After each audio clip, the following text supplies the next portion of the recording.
قصہ لکھا ہے کہ بنی اسرائیل کے زمانے میں ایک عورت تھی جو بڑی خوبصورت تھی.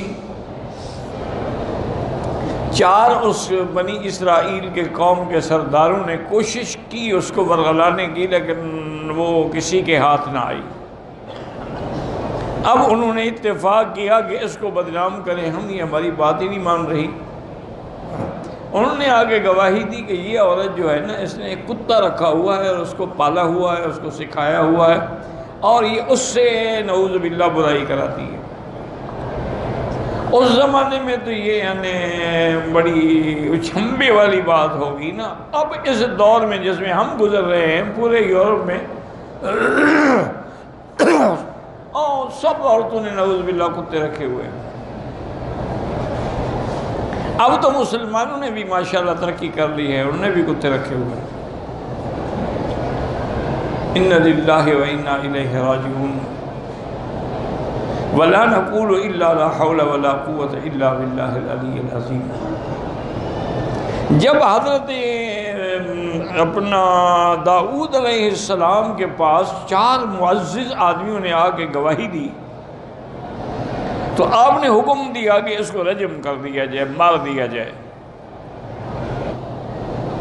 اب شام کو حضرت سلیمان اس وقت بچے تھے، وہ بیٹھے ہوئے تھے، ان کے ساتھ اور بھی لڑکے تھے کٹھے، جیسے لڑکے بیٹھتے ہیں کھیلتے ہیں.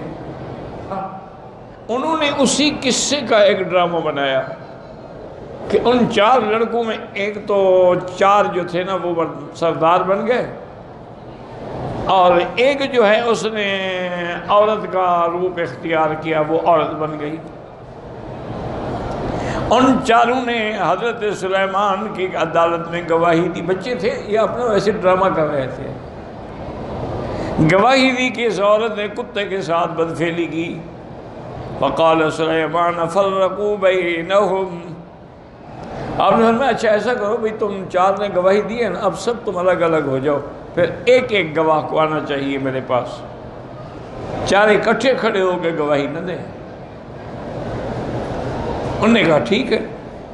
فسال اولہم. جب پہلا گواہ آیا تو آپ نے فرمایا اچھا کتے سے اس نے برائی کرائی ہے، تم نے دیکھا ہے؟ انہوں نے کہا جی دیکھا. انہوں نے کہا اچھا کتا کس رنگ کا تھا؟ ما لون الکلب؟ فقال اسود. اس نے کہا کالے رنگ کا تھا. فعدلہ واستدل آخر وسالہ واللونی. اس کو آپ نے بٹھا دیا، دوسرے گواہ کو بلایا، اس سے پوچھا اچھا بتاؤ کتے کا رنگ کیا تھا؟ اس نے کہا جی وہ سرخ رنگ کا کتا تھا.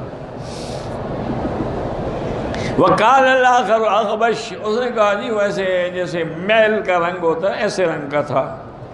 اور چوتھے نے کہا ابیض، کہ وہ کتا جو ہے نا جی وہ سفید رنگ کا تھا. فامر عند ذلك بقتلهم. حکم دیا ان 4 کو قتل کرو. جھوٹ بول رہے ہیں ایک عورت پر، اتنا بڑا الزام لگا رہے ہیں اور حقیقت کچھ بھی نہیں ہے. اب حضرت داؤد کو بھی یہ بات پہنچی کہ آپ کے بیٹے نے تو یوں فیصلہ کیا ہے. انہوں نے کہا پکڑو ان کو، بلاؤ. بلایا، ان سے پوچھا الگ الگ کر کے، سب نے وہی جھوٹ بولے. کوئی کتے کا صحیح رنگ جو ہے وہ نہ بتا سکا. تو اس لیے یہ ہے کہ اللہ نے، بادشاہ تو دونوں تھے لیکن حضرت سلیمان کو خصوصی فہم عطا فرمایا تھا کہ وہ قضیے کے تہ تک پہنچ جاتے تھے. یہ خاص اللہ کی طرف سے انعام ہوتا ہے. ہمارے ہاں بھی ایک سیشن جج تھے، بعد میں تو وہ ہائی کورٹ کے بھی جج رہے. بڑے متقی، پرہیزگار اور اللہ والے آدمی تھے. اگر کبھی دورے پہ جاتے تھے تو کسی کا کھانا نہیں کھاتے تھے. اور ان کی یہ عادت تھی کیونکہ عام طور پر جو سینئر سیشن جج ہوتے ہیں ان کے پاس قتل کے کیس ہی لگتے ہیں. جب کوئی قتل کا کیس آتا سماعت ہوتی رہتی ہے. جب آخری فیصلے کا وقت آ جاتا تو آپ ساری رات تہجد پڑھتے اور رو رو کے دعا مانگتے کہ یا اللہ مجھ سے صحیح فیصلہ کرا دے، کہیں ایسا نہ ہو کہ میں بے گناہ کو سزائے موت دے دوں. تو اسی طرح کا ایک قصہ پیش ہوا. مقدمہ آیا اور جب فیصلے کی پیشی آئی تو آپ نے کورٹ میں بیٹھے ہوئے اس ملزم سے کہا کہ دیکھو بھائی تمہارے خلاف قتل کا الزام ہے، لیکن مشکل یہ ہے کہ استغاثہ کوئی ثبوت نہیں پیش کر سکا. اور گواہ جو انہوں نے رکھے ہیں وہ تم نے اپنے زور سے یا دولت سے یا پیسے سے ان کو بھی توڑ لیا، گواہ بھی پھر گئے ہیں، میں تمہیں سزا تو نہیں دے سکتا، کچھ ہے ہی نہیں استغاثے میں۔ لیکن ایک بات میں تمہیں کہتا ہوں کہ اللہ کے ہاں تم قاتل ہو، مثل میں کچھ نہیں، میں تمہیں سزا نہیں دے سکتا، لیکن اللہ تو معاف نہیں کریں گے۔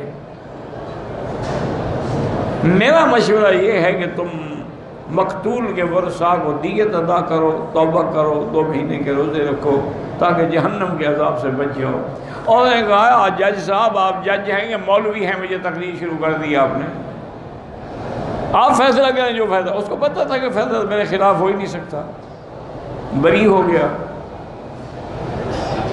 یہ ہمارے رحمیال خان کے قریب ایک اسٹیشن ہے ترنڈا سوائے خان کوڑسمابے کے ساتھ، تو اس کے علاقے کے لوگ آئے ہوئے تھے، بڑا ذمہ دار تھا نا وہ، ڈھول ڈھمکے اور استقبال اور پھول اور ہار اور یہ۔ بہرحال جب وہ اسٹیشن پر پہنچ گئے تو اس نے کہا کہ یار 100-200 آدمی ہے، اب سب کے پاس تو گھوڑیاں اور سواریاں نہیں ہیں، اس لیے بہتر ہے کہ 2 میل پر تمہارا گاؤں ہے، تو ہم سب پیدل چلتے، پیدل چل پڑے۔ گھر ابھی نہیں پہنچا، راستے میں سانپ نے ڈس لیا، لاش اٹھا کے گھر گئے، کلمہ بھی نصیب نہیں ہوا، تو وہ خوشی میں ناچ رہا تھا نا، سانپ ڈس کے چلا گیا۔ تو اسی لیے ہمیشہ یاد رکھیں کہ آدمی اللہ نہ کرے کسی کے قتل کے اندر خاص طور پہ کبھی جھوٹی گواہی نہ دے، ورنہ جھوٹی گواہی دینے والا جو ہے اس پر بھی وہی عذاب آئے گا جو قاتل پہ آتا ہے۔ اس لیے اللہ فرماتے ہیں وَسَخَّرْنَا مَعَ دَاوُودَ الْجِبَالَ يُسَبِّحْنَ وَالطَّيْرَ وَذَلِكَ تِيبِ صَوْتِهِ بِتِلَاوَةِ كِتَابِهِ الزَّبُورِ وَكَانَ إِذَا تَرَنَّمَ بِهِ تَقِفُ الطَّيْرُ فِي الْهَوَاءِ فَتَجَاوَبُهُ وَتَرُدُّ عَلَيْهِ الْجِبَالُ تَأْوِيبًا۔ اللہ نے حضرت داؤد علیہ السلام کو اتنی اعلیٰ اور محبت اور درد والی سوز والی آواز عطا فرمائی تھی کہ جب آپ زبور پڑھتے تھے اور ترنم سے پڑھتے تھے تو اڑتے ہوئے پرندے بھی کھڑے ہو جاتے تھے، اور پہاڑ جو ہیں وہ بھی آپ کو تسبیحات کا جواب دیتے تھے۔ یعنی اللہ تعالیٰ نے ان کی آواز میں اتنا اثر رکھا تھا۔ اسی لیے صحیح حدیث مبارک میں ہے کہ ایک رات میرے محبوب سرکار دو عالم صلی اللہ علیہ وسلم مسجد نبوی میں گزرے، ابی موسیٰ اشعری کھڑے ہوئے قرآن پڑھ رہے تھے، تہجد پڑھ رہے تھے، حضور کھڑے ہو گئے، سنتے رہے، اور اس کے بعد پھر چلے گئے۔ جب صبح کی نماز کے بعد آپ نے بلایا، آپ نے فرمایا اشعری ابی موسیٰ، رات میں نے تمہارا قرآن سنا ہے، لقد اوتیت مزامیر من مزامیر آل داؤد، اللہ نے تمہیں بھی وہ آواز دی ہے جیسے داؤد علیہ السلام کو آواز دی تھی۔ میں نے رات تمہارا قرآن سنا، اور سن کے انہوں نے کہا یا رسول اللہ واللہ لو قد علمت، انہوں نے کہا حضور مجھے تو پتہ نہیں تھا کہ آپ میرا قرآن سن رہے ہیں، اگر پتہ ہوتا لحبلتہ تحبیرا، پھر میں قرآن کو بنا بنا کے پڑھتا، میں تو عام پڑھ رہا جیسے میری عام عادت ہے۔ تو اس لیے یہ آواز جو ہے یہ بھی اللہ کی ایک نعمت ہے، بس شرط یہ ہے کہ دعا کریں وہ آواز بھی اللہ کے دین کے کام میں لگے۔ اگر وہ آواز گانے بجانے والے اور میراثیوں کے ہاتھ میں آ جائے تو پھر وہی ہوتا ہے کہ وہ لوگوں کو گمراہی کا ذریعہ بناتے۔ تو اس نے کہا کہ حضور اگر مجھے پتا ہوتا کہ آپ سن رہے ہیں صلی اللہ علیہ وسلم تو میں اور بنا بنا کے سنوار کے قرآن پڑھتا۔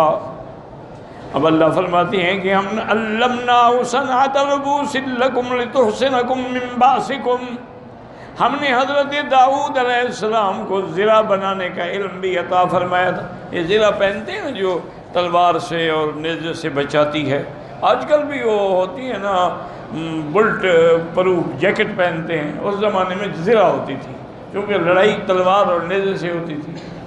تو اللہ نے آپ کو یہ معجزہ دیا تھا کہ لوہا جو ہے نا آپ کے ہاتھ میں ایسے نرم ہو جاتا تھا، جدھر چاہے موڑ لیں، گرم کرنے کی بھی ضرورت نہیں پڑتی تھی۔ آپ نے فرمایا ہم نے ان کو یہ علم عطا فرمایا قال قتادہ انما كان دروه قبله صفائها، پہلے ایسے سیدھی جیسے پلیٹیں ہوتی ہیں ایسے ہوتی تھیں. وہ اول من سرد حلقا، پھر حلقے بنا کے کڑے بنانے کے سے بنا سب سے پہلے حضرت داؤد نے وہ بنایا. تم اللہ کی نعمتوں پہ شکر کرو کہ ہم نے حضرت داؤد کو یہ علم دیا تاکہ تمہاری جان کی حفاظت کے لیے وہ تمہیں زیریں بنا کے دیں.